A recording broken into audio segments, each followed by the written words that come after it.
Every 10 years, the federal government sends out a census for all of us to fill out. We all got them in our mailboxes 2 years ago. Well, now they're showing up again in mailboxes all across South Florida. 3.5 million households, in fact, have been selected for a follow-up report, but some say it's really an invasion of privacy. Jen is back now to break it all down for us. Lori Calvin, information gathered from these surveys, according to the Census Bureau, is used to figure out which communities need what, a new school, a new highway, or a hospital.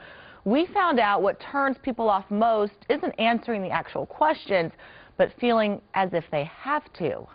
I just wonder, what are they getting out of threatening us to fill these forms out? The forms in question are all part of this, the American Community Survey, mailed out by the federal government. Inside are a series of questions that, according to the paperwork, must be answered. And that made this South Florida mom, who asked not to be identified, a little uncomfortable. I kind of thought the questions that were being asked were a little bit intrusive. Unlike the ones sent out every 10 years, this census is done annually, and many Americans aren't happy to get them. They sent in a letter before we received the packet. They sent the packet, and then they sent a postcard after we received the packet. Congresswoman Ros Lehtinen, along with other Republican House members, recently passed an amendment saying this survey should not be part of the census and taxpayers shouldn't have to foot the bill. I think $2.5 billion could be put to better use than finding out whether people need help getting dressed in the morning. We contacted the Census Bureau, who sent us lots of literature explaining why the ACS is passed out annually.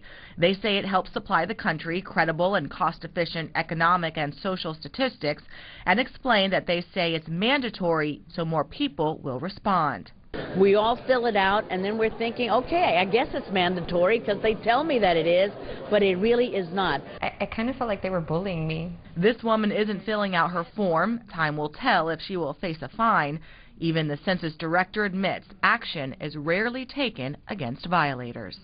And the Bureau just tells us it actually costs more money to chase down citizens who choose not to fill out the forms because multiple notices are sent out, phone calls are made, and sometimes people even go out door to door to get those answers.